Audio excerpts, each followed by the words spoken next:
Due to the graphic nature of this program, viewer discretion is advised.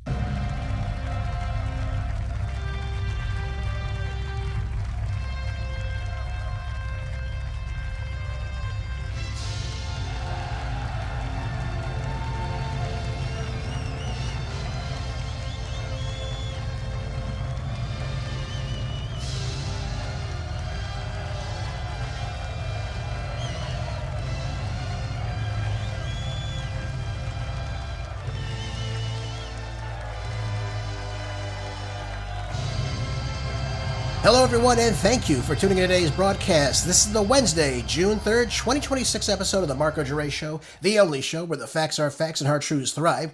Let's kick off today's show discussing the results that came from the primary races that took place yesterday. And it seems that all eyes are on California in that race, because as California goes, ladies and gentlemen, so goes the nation. I don't believe anybody can deny that at this point. Yes, the bad idea is that foemen in California end up going everywhere across the country.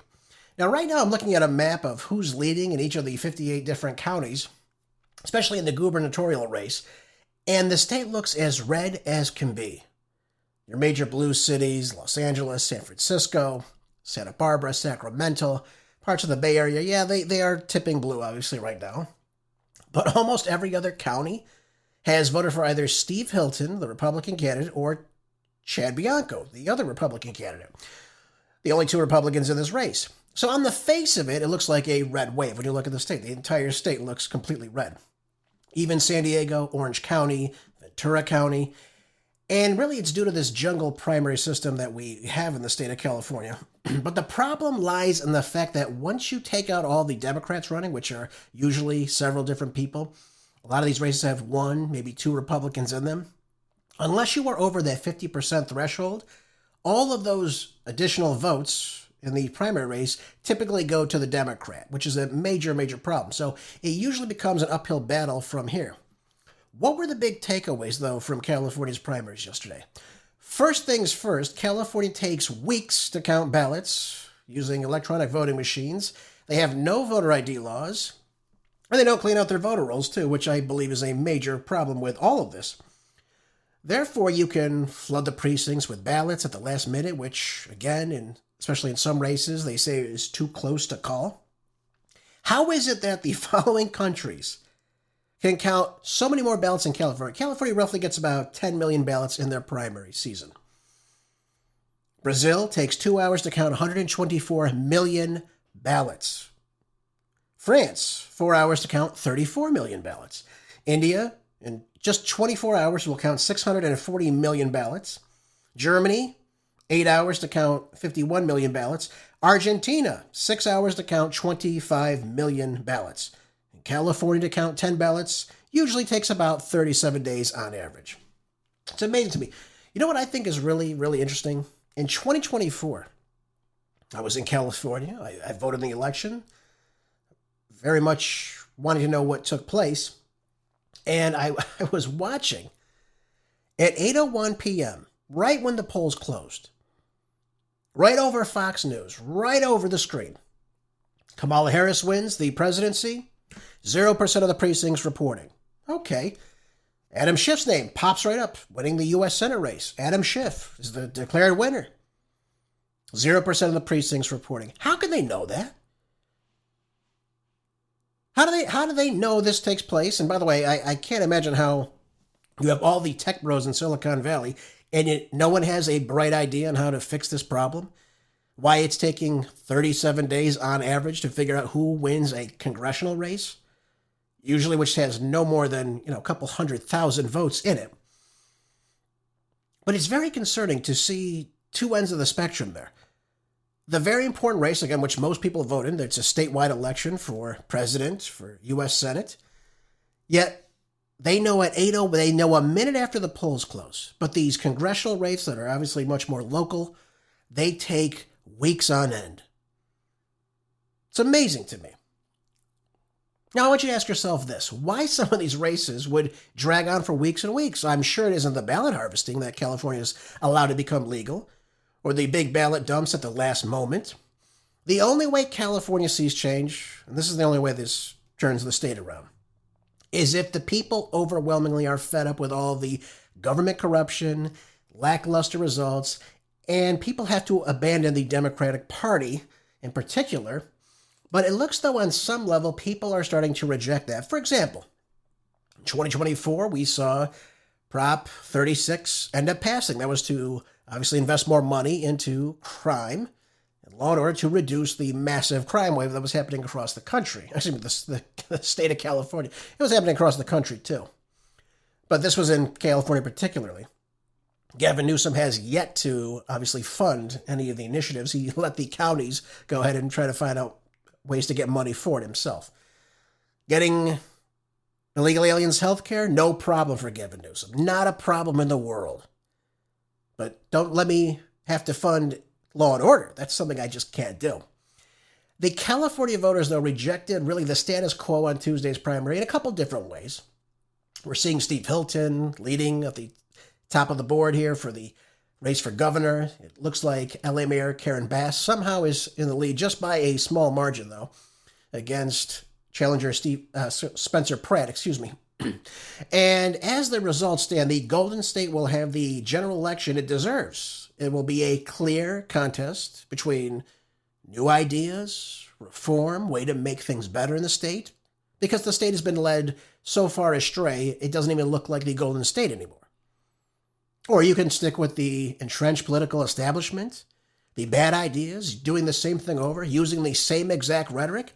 Karen Bass ran on homelessness yet again, and yet she has done not one damn thing in 4 years to solve the homeless problem. It's only gotten much, much worse. And I know because I lived in Los Angeles, and I saw with my own eyes. It got so bad, I couldn't even believe it. I used to go to MacArthur Park for free concerts when I first was in California. I wouldn't even step foot in this park anymore. It is loaded with homeless people. Hollywood Boulevard. Used to go there, hang out, do the Hollywood Walk of Fame when I first moved to California. Wouldn't even think about doing this anymore. You see the decadence in the streets right at the heart of Hollywood, folks. Things are getting much, much worse, not any better. And they're doing nothing to solve it, too. And they allow people to stay on the streets, which, again, is a major problem. But this is coming right out of Sacramento. But here's the good news. California voters rejected new taxes in many different counties. For instance, San Diego had early results showing that they rejected Measure A, which would apply a Zorro and Mum Dummy style tax to vacant second homes in the county. In San Francisco, it looks like they rejected Measure D, which would tax the overpaid CEOs. How do you determine who's an overpaid CEO, by the way? Some random person in the county and the board of supervisors? They just decide you're an overpaid CEO, so therefore what? We're going to tax the hell out of you now? It's amazing how that works. And in LA County, early results showed that they rejected Measure ER, which would raise the sales tax 0.5%, supposedly to fund healthcare expenses in the county. I'm sure for every single person, right? Wrong. I was never once offered free healthcare in California or anyone paying the bill for what I was using. Not that I used the healthcare system very much. I tend to stay away from it, but that's my own personal desire to do so. Not everyone wants to do that, and I get that. So it's not that everything just completely flipped and everything is just super red right now, but it looks nice right now. Again, even though it's going to be an uphill battle, moving forward, Spencer Pratt's going to have to go up against the big Democrat machine in Los Angeles County. It's going to be very difficult for him. But the fact that you're seeing, for instance, against San Francisco voters rejecting Measure C, which would have decreased some business taxes while increasing others, it goes back and forth. It goes back and forth. But the billionaire tax is alive now more than ever. And this is what they're trying to push right now. Any way they can figure out how to tax people. Because that sounds good, right? You're not a billionaire. You're not going to get taxed more. So what the hell do you care? Well, you would care if that person says, hey, you know what? I'm moving my business now. Either come with me or good luck finding a new job in San Francisco. This is the ramifications of a lot of this bad legislation that foments in the downtown and the town halls of these major cities in California. But I got to say, I'm really sorry for Tom Steyer. I got to be honest with you. I feel so bad for him right now. Tom Steyer has wasted more money running for political office than anybody I know. Look at this, laying out at least $200 million in his race for governor, which is a lot of money, by the way. And still he could not appeal to the voters of California because he tries to be Bernie Sanders. But he comes off as not a genuine Bernie Sanders. People believe Bernie Sanders believes in the nonsense he spews. Maybe he does. But Tom Steyer is a billionaire. A lot of people in California reject that stance. Now he comes out, well, I'm a billionaire and I'm for these taxes. Please, give me a break. Give me a break. Now, he's already spent now close to $250 million on the Democratic Party candidates by the time he announced his run for president in 2019. Yeah, he spent nearly $350 million on that failed campaign. I mean, can you imagine that? You have $350 million to drop on a presidential candidacy of which he came nowhere near close to even being thought of as a viable candidate. And now he's lost in the California gubernatorial race. Now, they're calling the race as too close to call, of course. They would like to see a Becerra versus a Tom Steyer. That's what the Democrat machines would love to see. However, I don't think that's going to happen. And again, for the reason I just told you. There was only 2 Republicans in the race. So again, that 40% of the state that votes Republican is split between the 2 candidates. That way they get at least one through. And none of the other Democrats decided to drop out of the race. A lot of them stayed in, which I was shocked by. Katie Porter now has failed in her attempt to secure a statewide office. Antonio Villaraigosa, the former mayor of LA, same thing. So we're seeing, obviously, Eric Swalwell, somehow he still got some votes, even though he dropped out of the race. Can you imagine that? Can you imagine voting for someone who's not even in the race anymore? This is how stupid people are in the state of California. It's unbelievable. Now, the other thing I think that's going to help Spencer Pratt out a lot, and by the way, he just entered the race. Karen Bass is obviously a well-known name in politics in Los Angeles. She was a Congress lady from there for quite some time. But I think this is going to help him out because he's talking about issues that are near and dear to everybody in Los Angeles. Everybody, and by the way, I was there when the Palisades fire took place in January of 2025. It was horrible. But he is, again, going after her, because she is the one that allowed it to happen. And he does it in a way that's sentimental to people listening to you. Lost his family home in the fire. He lost everything. And it was because Karen Bass's negligence. She does nothing to fix reservoirs that hold water in the Palisades, which is one of the wealthiest areas of Los Angeles. Beautiful spot, too, by the way. The fact that she let that burn to the ground.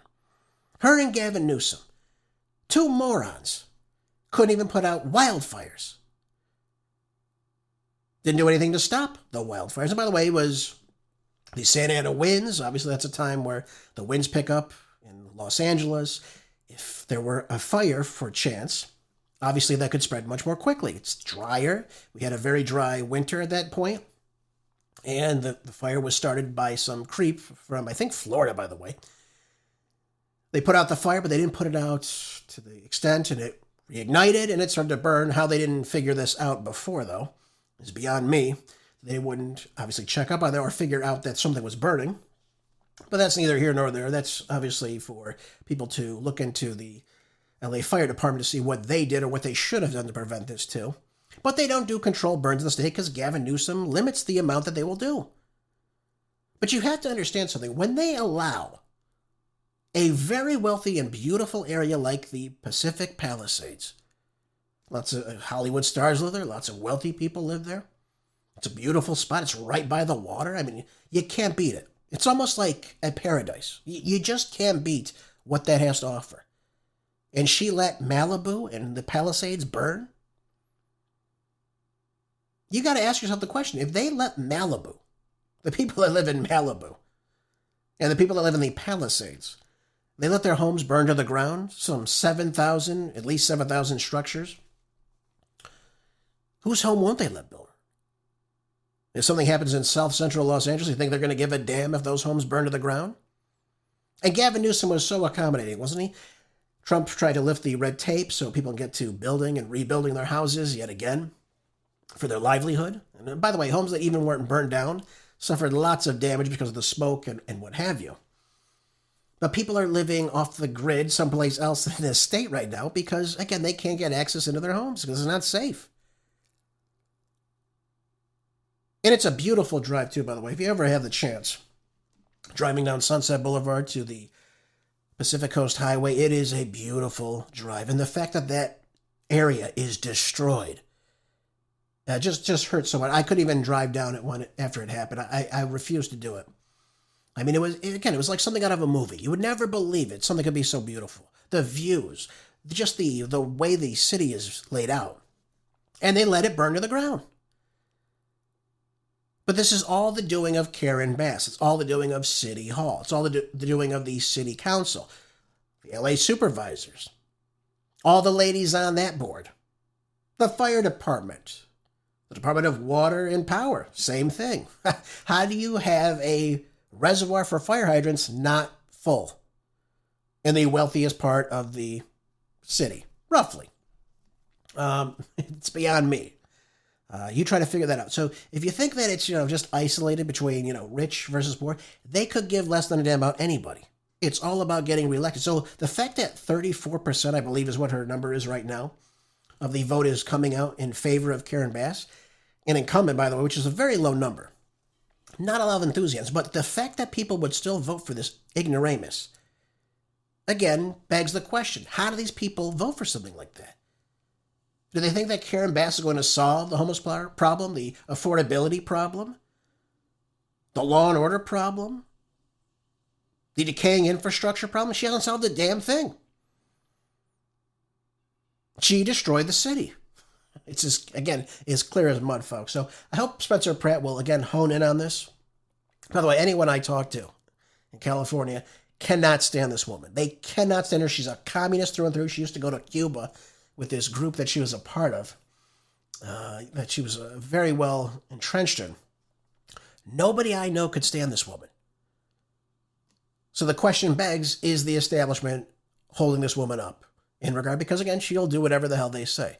She's not going to make any changes. What has she done? She hasn't done a damn thing for the city. Nothing has improved. It's only gotten much, much worse. Homelessness has gotten worse. Crime has gotten worse.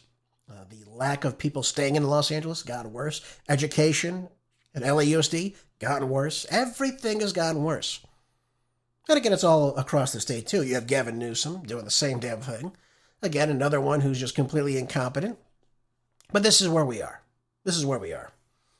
So I really hope Spencer Pratt will really hone in on what she has done, highlight it, put her under scrutiny, put this woman under the scrutiny of everything she's done to screw everything up. Look at what she ran on back in 2022, and then say, hey, listen, she hasn't done a damn thing. Here's how I solved the problem. Don't make it between Republican and Democrat. People don't necessarily like that in LA. Obviously, more Democrats live there. But focus on the problems. And I think this guy can do that, and I hope he will do that because they need change in LA. Absolutely. Maybe he'll just save it. Who knows? The other thing that was really great, too, I saw, the brilliant strategy, too. Kevin Kiley, by the way, I used to donate to his campaign when I was living in California. Really good candidate. I like Kevin Kiley. Don't always agree with everything he does, but he's a solid candidate, especially coming out of California for the Republican Party. Now, Gavin Newsom, when he was doing his Prop 50 last year, gerrymandering the hell out of California, stealing the Republican representation, he really highlighted Kevin Kiley's district because he could not stand Kevin Kiley because Kevin Kiley constantly online would be attacking Newsom for his policies. But the problem is, here's what Kevin Kiley did. He said, I'm not going to run for this seat again. So I said, geez, this is a loss. This guy's a solid candidate. He's not even going to run. Rather than do that, what he did, he ran against another Republican in a redrawn district in the suburbs of Sacramento, in the newly 6th district, and he runs as an independent. So what the people in this district did, they either voted for Kiley or they voted for the Republican, Michael Stansfield, who ended up taking second as of right now. And that means they totally shut the Democrats out from this race because there were 5 other people in the race. So now you have an independent who is a Republican, who I'm sure he'll switch his party back over, and another Republican in this race. So that means it's a surefire way to end up getting a little bit more representation coming out of California, even though they only want 4 seats going to the Republicans. So if Kiley is favored to win, which he seems to be right now, he will return to Congress. And by the way, with a new mandate now to fight for free and fair elections in the state of California and holding the Democrats accountable. So I'm happy about that. We're already seeing Prop 50 escalated to, again, redistrict. Gavin Newsom took the small representation of Republicans in the state and is really trying to dwindle it right down. But we see this all across the country, don't we? We see this in states like, for example, New Mexico. New Mexico, roughly 45% of the people vote for President Trump in 2024. They have 0 people in the House of Representatives. How do you have that, if not for gerrymandering? Again, look at Connecticut. Look at Massachusetts. Look at Rhode Island. Again, these are smaller states. Look at Illinois. When you look at these states and you have, it's not just a sliver of people that are Republicans, but you have roughly, I think in Illinois last time, it was roughly around just over 40%. I think it was 41 maybe, if I'm not mistaken, that voted for President Trump. Again, Illinois, Chicago, their suburbs, very liberal, of course. But what they do is they draw these maps to pull these people in, to put them over the top. So you see these odd-shaped districts in the state just for that purpose. I think out of the 17 districts they have in Illinois, only 3 of them go to Republicans. And the rest of the state, really, outside of Chicago, is fairly red. This is how they do that. So now you have the Republicans in these other states saying, okay, you want to play that way? We'll play this way too. Now, I'm not saying that's a good or bad thing. This has happened for quite some time. This wasn't just something that was invented last week. There's been gerrymandering since the early 1800s in this country. When Texas decided to redistrict at President Trump's behest, it opened up this wave across the country where states were saying, okay, California redistrict. By the way, they did this just recently too, to steal more seats, trying to collapse districts on top of each other. And of course, you have no voter ID laws. You don't clear out the voter rolls. So anybody at all can vote. You don't have to show an ID in California to vote, which to me is crazy. Any sane person would believe that. But what they try to do now is say, okay, we've got this influx of people coming into the state of Texas since 2020, since COVID took place, right? Their population's grown significantly. So what they decided to do was they decided to say, okay, we're going to redraw these maps to make it look more, obviously, appealing, and it looks more red, the state. That's what's taking place right now, and this is what we're going to do. Now, you could say, okay, that's a good or bad thing. Personally, I would have waited till 2030 to do it. But the case may be that Texas, according to their state constitution, could allow this to happen. California's was not. That's why they had to go try to change the constitution to do so. Again, it's so blatant, though, that Gavin Newsom was saying, okay, I've already dwindled down the amount of Republican representation in the House. Again, roughly 40% of the state votes Republican. He dwindled that down to 9% of the congressional seats in the state now would be represented by Republicans. So, moving forward, what I would like to see, and by the way, the only fair thing you could do is try to make maps where that representation of, again, both parties are represented and distributed in these districts that you draw in your state. When you purposely draw a map and it looks absolutely ridiculous, and you're looking at saying, okay, everything's pulling into Sacramento, when this whole part of the state is completely red, and you're just pulling these blue districts now. Again, you have to ask yourself the question, is this real representation, or are we disenfranchising people? So I'm not saying it's right when the Democrats do it. I'm not saying it's right when the Republicans do it. But this is the reality that the Democrats are playing, and they've been playing it for quite some time. Again, you look at Massachusetts, you look at Rhode Island, you look at Connecticut. Really? You have 0 seats going to D.C.? Or you're taking seats in Illinois and nobody says a damn thing about it? Where the hell is SCOTUS on this?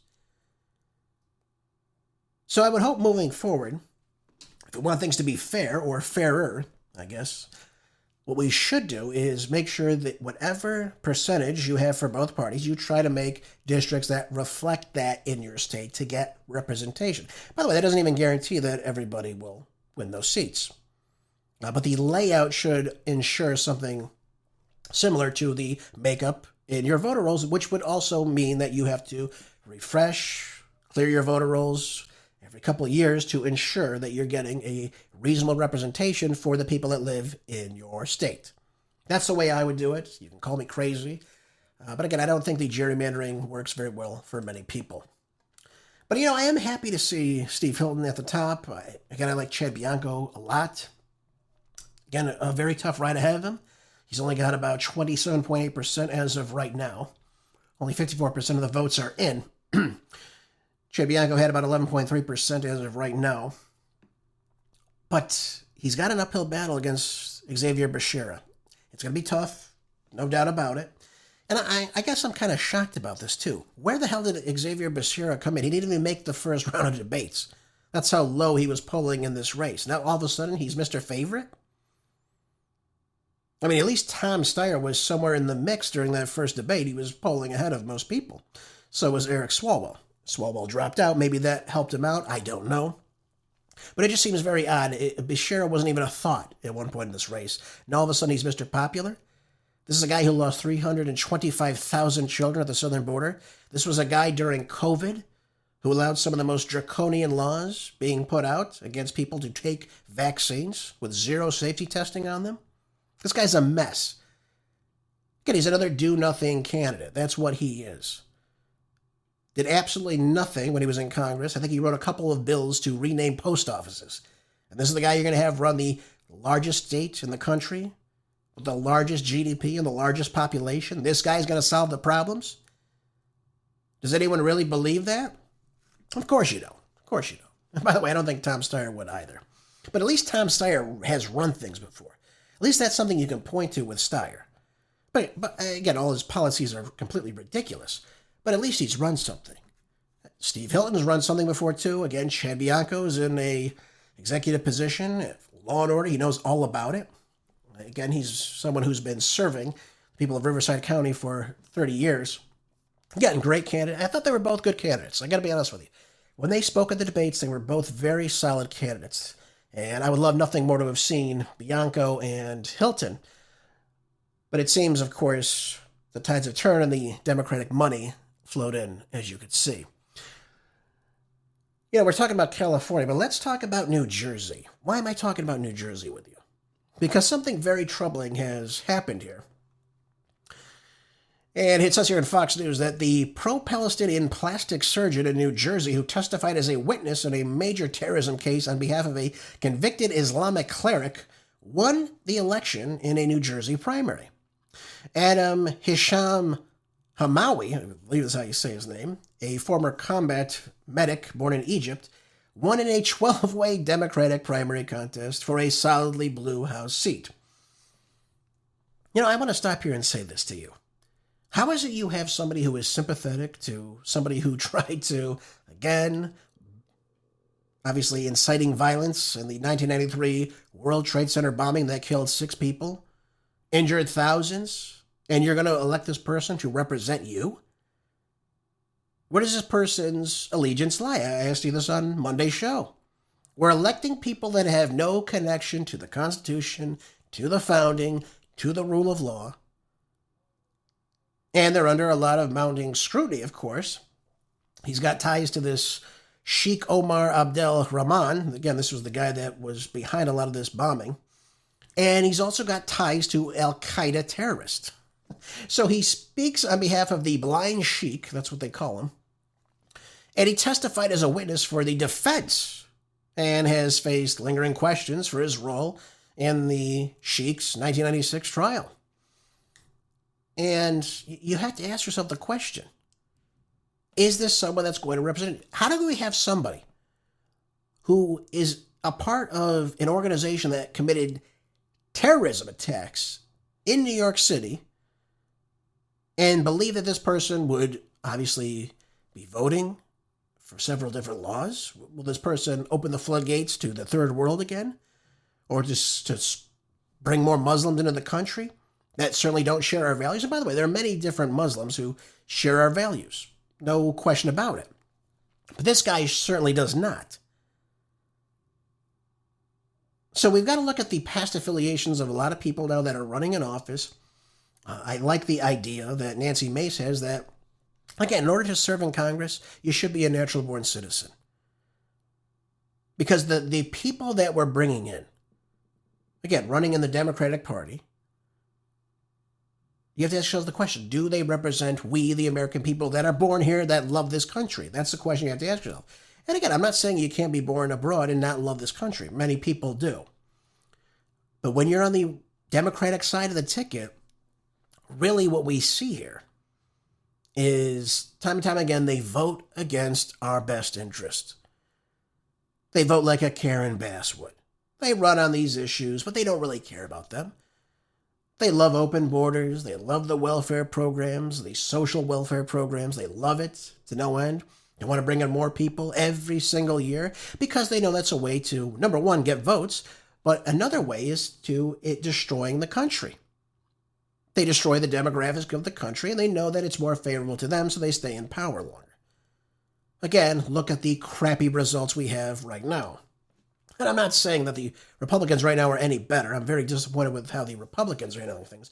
But at least you get some sense of at least border security, at least some reasonable economic policy that comes through, things of that nature. Again, I have my problems with this particular 2027 National Defense Authorization Act, particularly with our military spending.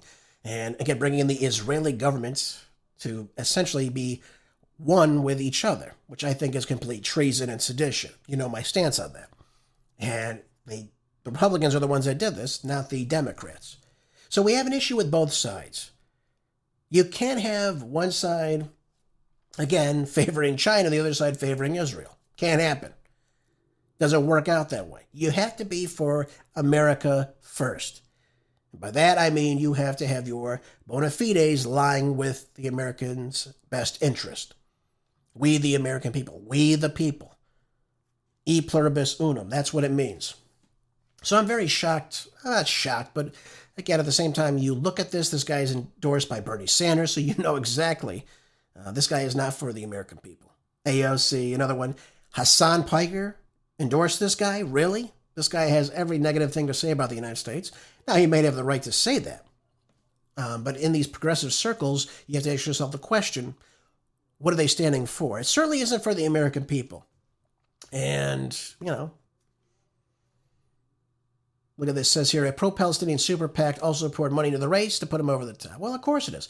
People don't question who these people are. They see the word Democrat. They see the positive spin about these people. They don't do any research. By the way, it happens on both sides. But we have to do better, folks. You have to get involved. We have so many people who are totally disconnected from the political arena right now. Most people I know say, you know what, I don't care, Gerace. I just try to ignore it. It's all negative. And I say to myself, well, you still need to be an educated voter. You can't go and vote in November and say, you know what, I'm just going to vote for this candidate because I'm just going to vote down ticket. You have to know who you're voting for. You have to elect good candidates. We should be trying to elect good candidates that are, again, constitutional conservatives, Christians that reflect the values of this country. That's what we should be looking for. Not somebody like Hamawi's association with terrorist organizations and leaders who have attacked America. I mean, this guy knows these people. That should be a red flag right then and there. And you should be scratching your head as to why people would vote for that. But problematic always is the way to go through.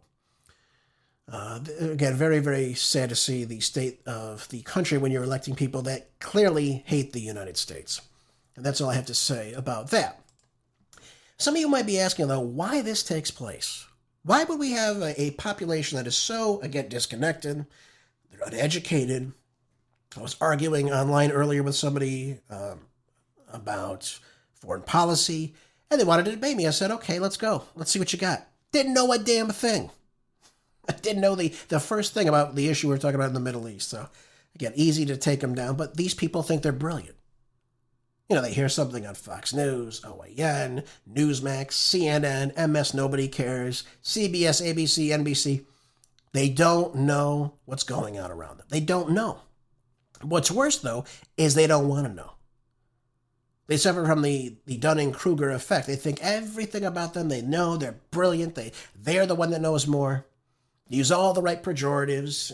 It just doesn't work out. We have to be intellectually honest with each other. And again, that's why you listen to my show. I don't just tell you what I want to hear. I tell you what needs to be known. And I always want America to win. You all know that.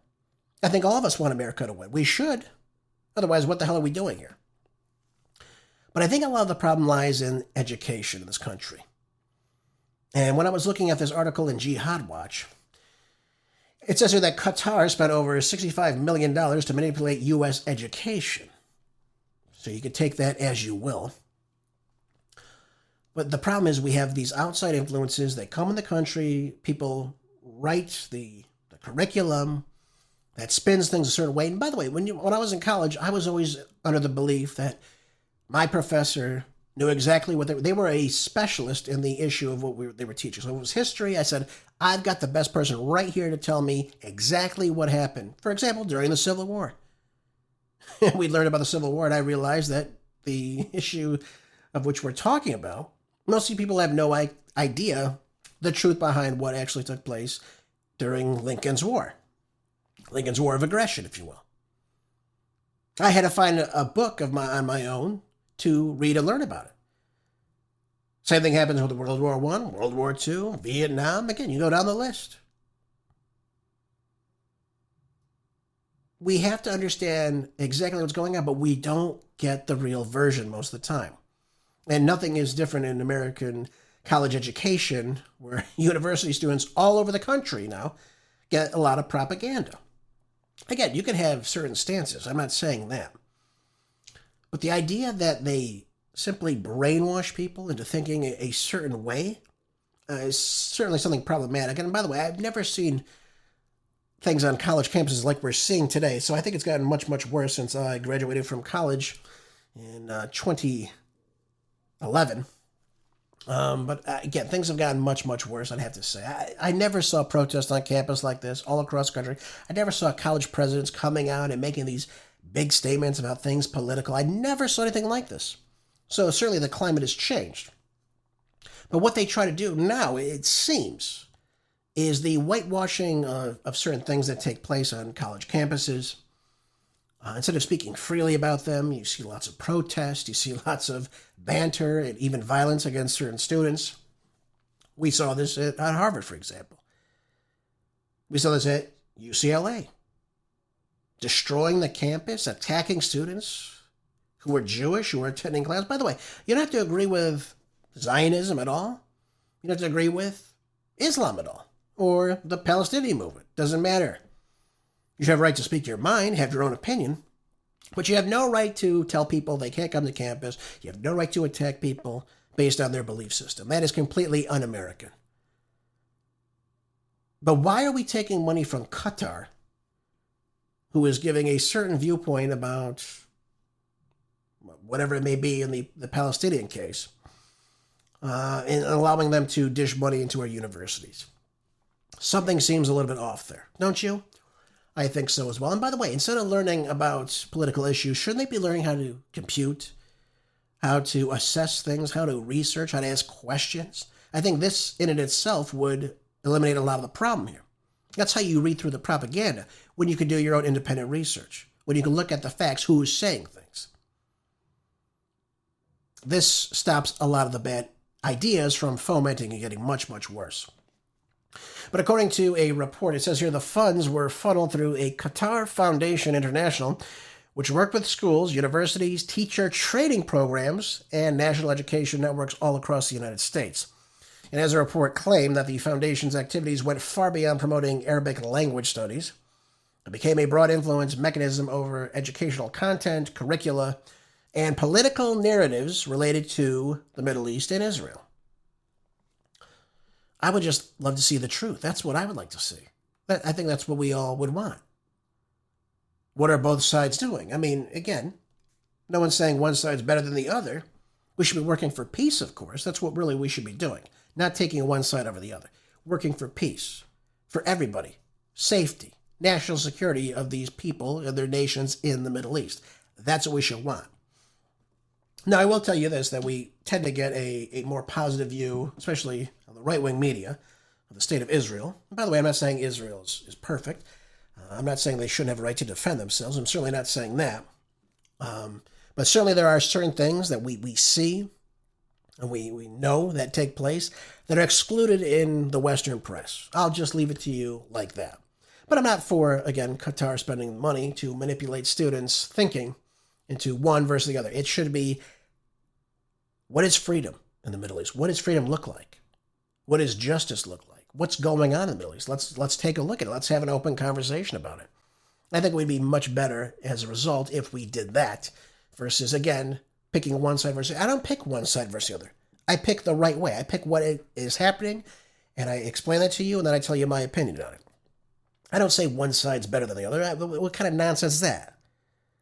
Maybe like talking about American foreign policy in the Western Hemisphere, and maybe going, well, America's always right, Canada's always wrong, or America's always right, and Mexico's terrible. You can't have those opinions. I mean, you could love your country, like I do. I think America's a great place to live. I think it's a great country. It has great potential. And while I think it's a better country, that doesn't mean that we're always correct. Because, again, I have to assess everything as it comes out. One by one by one. You can't just have this blanket statement that you're always correct. One side's always better than the other. Or always right. And the other side's always wrong. It'll never work out for you if you do that. Okay. Anyways, let's move on. We've got lots to talk about as well. This case that I'm going to talk about right now, in another development, really is shocking to me. This just came to me yesterday. And I can't believe this is taking place in the UK. We now have UK police now that are under fire after the release of damning bodycam footage showing the final moments of a student, Henry Nowak, who was handcuffed after his murderer accused him of racism. Now, Nowak, who was 18 at the time, was murdered last year in December by Vikram Digwa, 23 years old, who fatally stabbed him in the legs and in the heart with an 8-inch blade. And he claimed that he carried as part of his Sikh faith. Okay. So good thing we took away all the guns in the UK. Now we have people with 8-inch blades on them walking down the street. Digwa lied to police, claiming that he was the victim of a racist attack, causing them to side with him on the scene despite Nowak's distressed state. And I'm not going to play you the audio. It's very disturbing. But the details of the murder gradually trickled through the media reports. Again, this took place last December. And the body cam footage is disgraceful. The newly released footage showed the police disregarding Nowak's pleas for help. He was lying on the ground after being stabbed, while attentively listening to the unharmed Digwa. So the police were siding with the other man. The man, obviously, again, if we look at it through the lens of race, this is a Muslim man versus a white UK citizen. Take that as you will. But at one point, Nowak says, "I've been stabbed," and the police officer responds to him, "I don't think you have, mate." He repeatedly told the officers that he couldn't breathe, but the police, again, disregarded him, what he was saying. Nowak was then handcuffed, read his rights, at which point he lost consciousness. The footage then shows his hand was deathly pale from the loss of blood. So this is clearly disgusting. And this has to go with what's taking place inside the UK right now. We're seeing attacks on the civilian population, the native-born population, at the behest of, again, the idea that racism is a bad thing, and we can't allow that to happen. Tell me, what did he do that would allow him to be arrested? And wouldn't they at least try to go to the young man and say, offer him help if he's saying he's been stabbed? Yet they're quick to slap the cuffs on him, aren't they? Now, the footage also showed Digwa's family taking part in the cover-up of the stabbing. After hearing his pleas, one of Digwa's brothers told the officers he hadn't actually been stabbed, to which one of the officers responded, "Oh, I know, but I have to check." The brother who called the police made up the story that Nowak had attacked the murderer and shouted a racial abuse towards him. He also claimed that no weapons were involved. So now the police show up, and instead of doing their due diligence to offer CPR right away or assistance right away. What took place was they sided with the racist claims that Nowak was racially abusive to him. What the hell does that mean? Racially abusive. Now, following the explosion of the public interest, Digwa was then sentenced to life imprisonment on Monday, though he was given the possibility of parole after 21 years, meaning that he would be eligible at 43. What a bunch of crap that is, by the way. The police failed him in this case, too. This approach towards victims, certainly we see this all throughout Europe many times. We see people in Germany who are so afraid they won't even relay what's taking place because they're so fearful that they're going to get blowback by, again, saying what actually happened. So if a woman was raped by a migrant illegal invader, they shouldn't be calling the police on these people because, again, it's racist, folks. Don't you know that? It's racist. Now, I don't know the full extent of what actually took place, how the two met, and what the situation really was, but we do know that what took place with Digwa was a complete lie. And why would a man be walking down the street with an 8-inch blade? You tell me that, by the way. But this is getting out of hand. We're seeing this happen more and more. Certainly when we look at the rapes throughout Europe and these Western countries that have allowed their immigrant population to foment over time, especially Germany, Sweden, France, UK, you name it, Italy is on that board too. Austria, these countries that have opened their country up to the third world. And we see these attacks taking place. We see the violence taking place. I was watching a while back, a woman in Paris was by a stairwell, and this immigrant invader throws her right down the stairs. This is an older woman.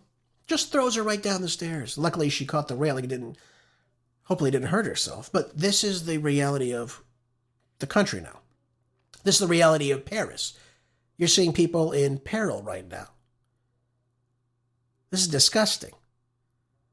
I want these police officers to be held to the fullest extent right now. I know one of them has since resigned after the incident took place. That's not good enough. They have a due diligence to protect and serve the people. That did not happen there. The guy said he's been stabbed. Your job is to make sure that he either has or hasn't been. Not say, I don't think you have. No. He said you threw off something on him or hit something. I don't know what it was. And they're arresting this guy. Why are you arresting him?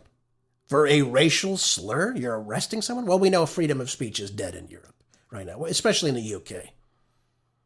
I mean, you can't say something that would offend somebody. That's sacrilege right there. Can't have it happening. So I'm very sad to see this. I got a young man, 18 years old, stabbed to death, and the police side with the so-called victim over racial slurs. This has got to stop, folks. This idiocy has got to stop. These countries need to get their immigration in line. Keir Starmer is a disgrace, 100%, and I'm glad to see that Nigel Farage coming out. Obviously, his Reform Party is gaining more traction. And on his end of the spectrum here, taking to X to obviously offer his condolences to Nowak's family and calling for a much wider change here in the country. Because how are you going to survive like this? You're not. He said, we need change in culture, enough of the anti-white prejudice, which, again, the police are so happy to do. You're seeing people in the UK, by the way, liking a post online and getting a knock on the door from the police saying, you've offended somebody. You might want to think about changing that. Or saying you're sorry. It's like, get the hell out of here. What is this? The word police now? They're showing up to your house? They're tracking your every step. And by the way, this could happen inside the United States, too, if we're not careful with this. I talked with you last year about Operation Gideon. This was the local police tracking things that you say in a form of preventative detention, which sounds kind of nice, doesn't it? There's an idle threat online. Oh, the police are going to see it right away, and they'll come and give you a little knock on the door, just to make sure. We've seen this in Texas, too, by the way. A disabled veteran made a post online, and he had 3 police officers come to his house saying, hey, we just want to make sure everything's okay. Get the hell out of here. Now, calling for violence is one thing. This guy did not do that. Obviously, the people that I'm mentioning in the UK did not do that either.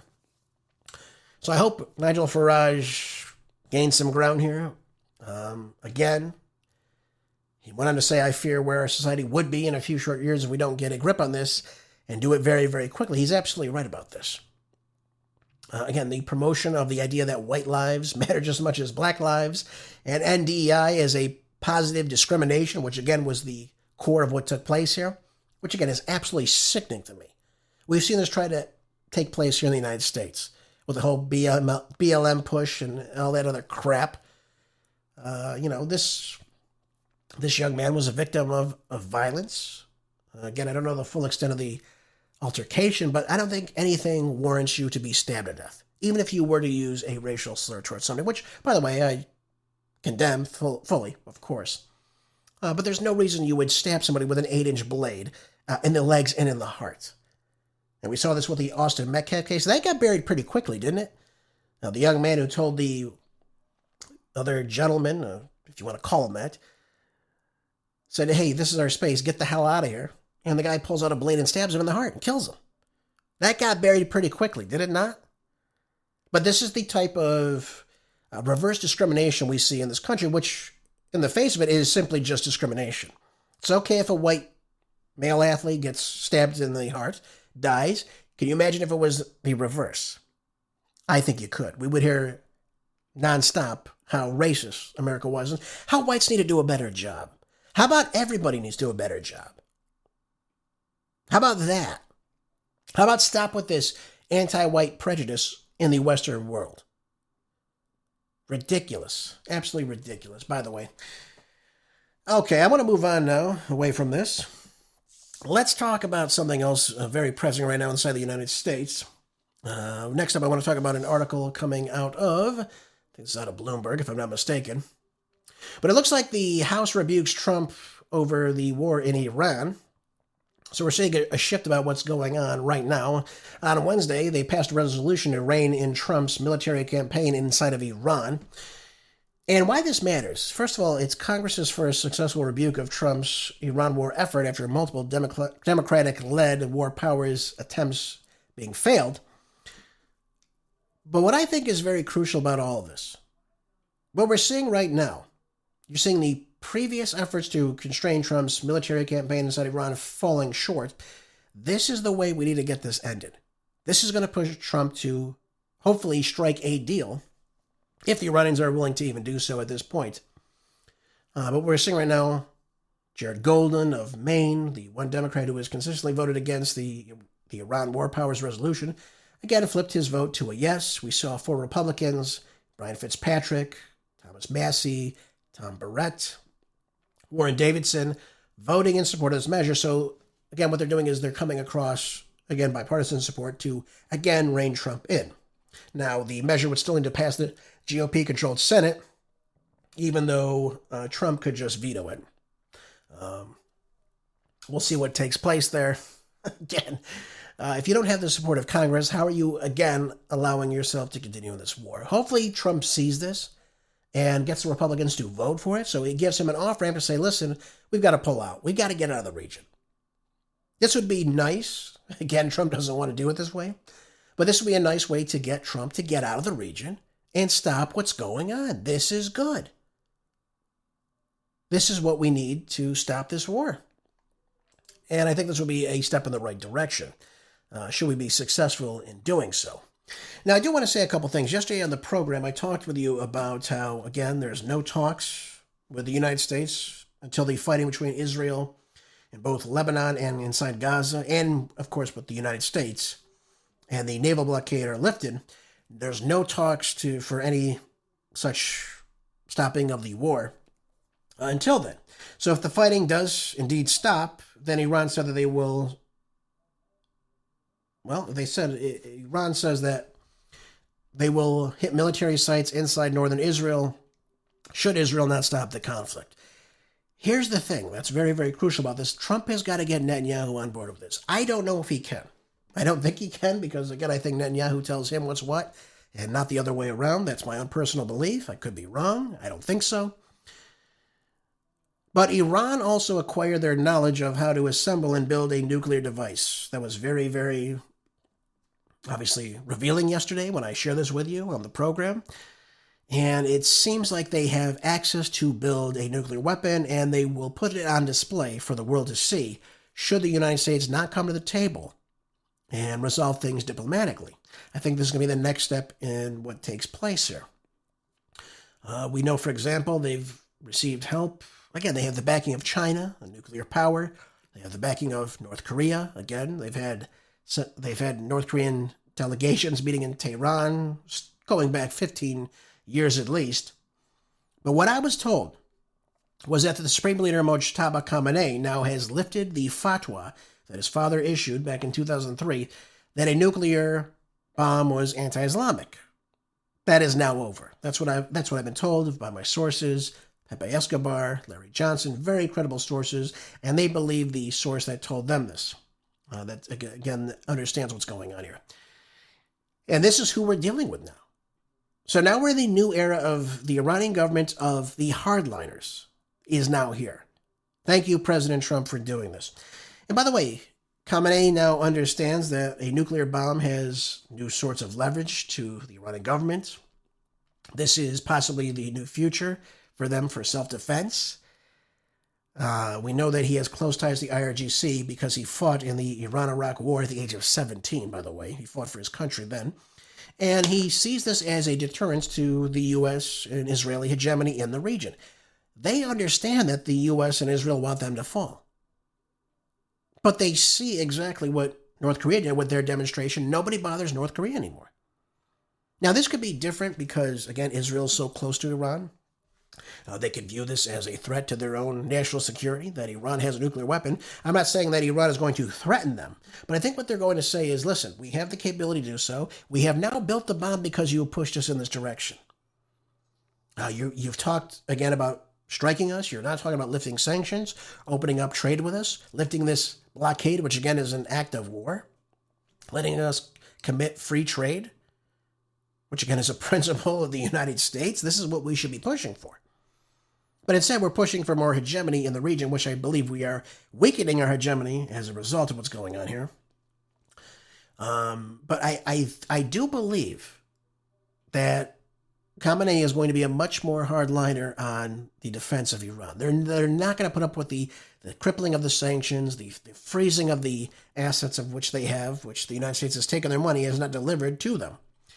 Because before the 79 revolution, Iran, under the former Shah, bought a lot, I think it was billions of dollars worth, if I'm not mistaken, of weaponry that was never delivered to the Iranians, and those assets were frozen. They kept the money and didn't give them the weaponry. So what the Iranians have now said, we want the money back. That's our money. Give it back to us. Trump has been stalling that. I think Congress may do so as well. Same thing with the sanctions. Trump has got to get them on board as well. But we're seeing a complete geopolitical shift in the region. Certainly China becoming much more influential in the region. We're seeing the Pakistanis, again, helping out with this as well.